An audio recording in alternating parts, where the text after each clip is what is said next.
Ahora, para finalizar el tema de diagnóstico en regresión lineal simple, vamos a introducir el concepto de observación influyente y por último una mínima mención sobre el tema de robustez, que después vamos a ver más adelante cuando veamos regularización. Lo vamos a ver un poquito más en detalle porque nos vamos a meter más en profundidad en analizar cómo opera la función de pérdida. Pero definamos ahora la idea de influencia de una observación. Entonces, acá hay, siempre siguiendo el apunte de María Eugenia, tomé un gráfico donde muestra 4 situaciones de un conjunto hipotético de puntos. Entonces podemos ver en el panel superior izquierdo, se ven todos los puntos, se ve una relación lineal bastante clara y vemos la estimación del ajuste, tenemos los números ahí. Y vemos que en el panel superior derecho son básicamente los mismos puntos, pero veamos que hay claramente una observación que se comporta como un dato típico, un outlier. Pero este es un dato típico outlier, pero sin embargo no es un punto de alta palanca. Fíjense que está bastante bien cercano al centro de masa de las X.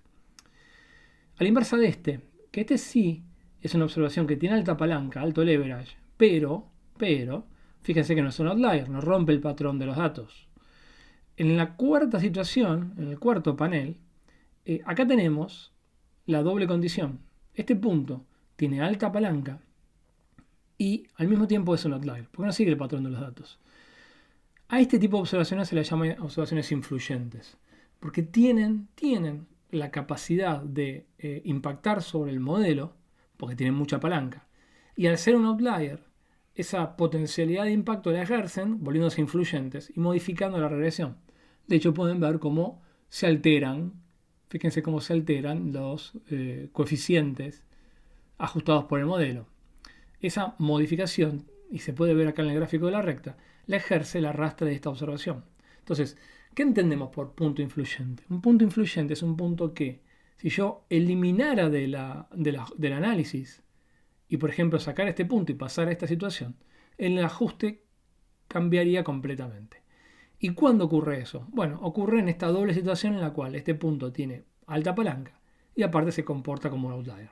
Entonces, la manera formal de definir el concepto de influencia, la más común y más tradicional, es lo que se llama distancia de Cook, que bastante intuitivamente se define como la predicción, la distancia de Cook de la observación I es una noción de discrepancia entre la predicción que tendría I en condiciones normales con todas las observaciones y la predicción que tendría I si eliminara la observación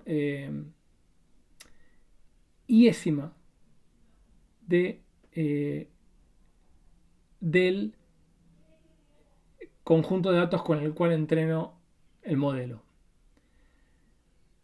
Si yo no retiro a la observación iésima para un valor que tenga este atributo xi, la observación que obtengo, la predicción que tengo sería y sub i sobre i, como vemos siempre.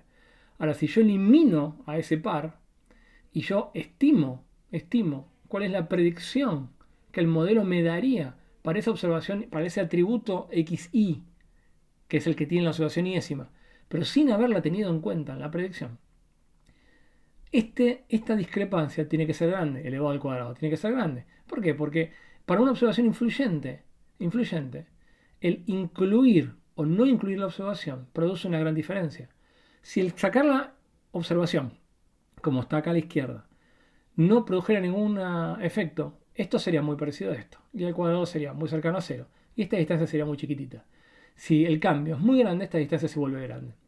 Y eso es lo que mide la distancia de Cook. Lo interesante de esta distancia es que se puede expresar, como ya hicimos antes, sin la necesidad de tener que hacer esta operación del Leave One Out Cross Validation, sino que se puede expresar analíticamente como el residuo estandarizado de la observación iésima, al cuadrado por un medio, por algo que depende del leverage, básicamente por el leverage sobre 1 menos el leverage.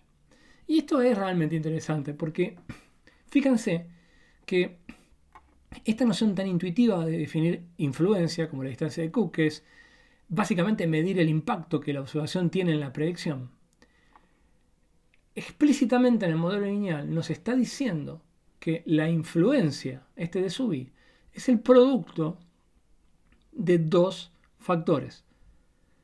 la capacidad, la característica de outlierness que tenga, de atipicidad que tenga la observación, que se mide por el residuo estandarizado, y el grado de apalancamiento o de palanca que esa observación genera.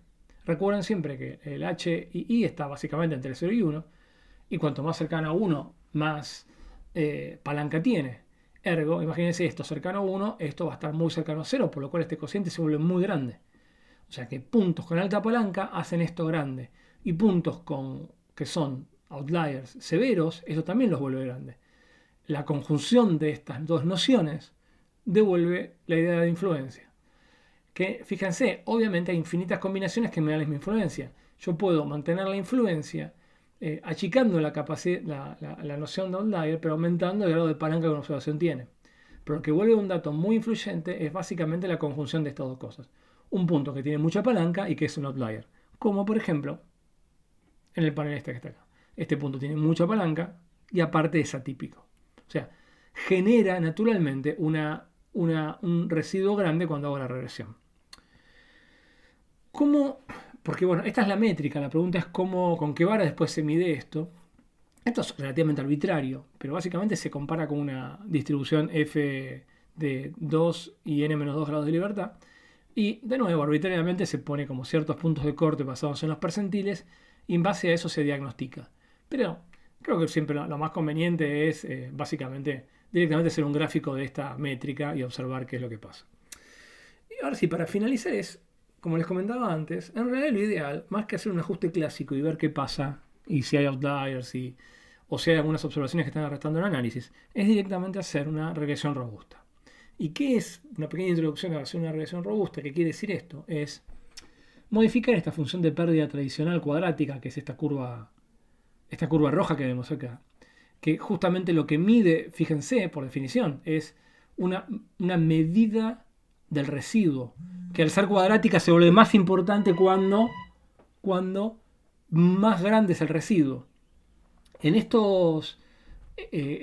pérdida clásica, no robusta, lo que tenemos que hacer básicamente es acotar el efecto de residuos grandes en la función de pérdida. O sea, ¿cuál es la idea? La idea es, si hay una observación que está produciendo un residuo muy grande, positivo por ejemplo, este aumento muy grande en la pérdida va a tender a arrastrar el A y el B para poder acompañar esta observación.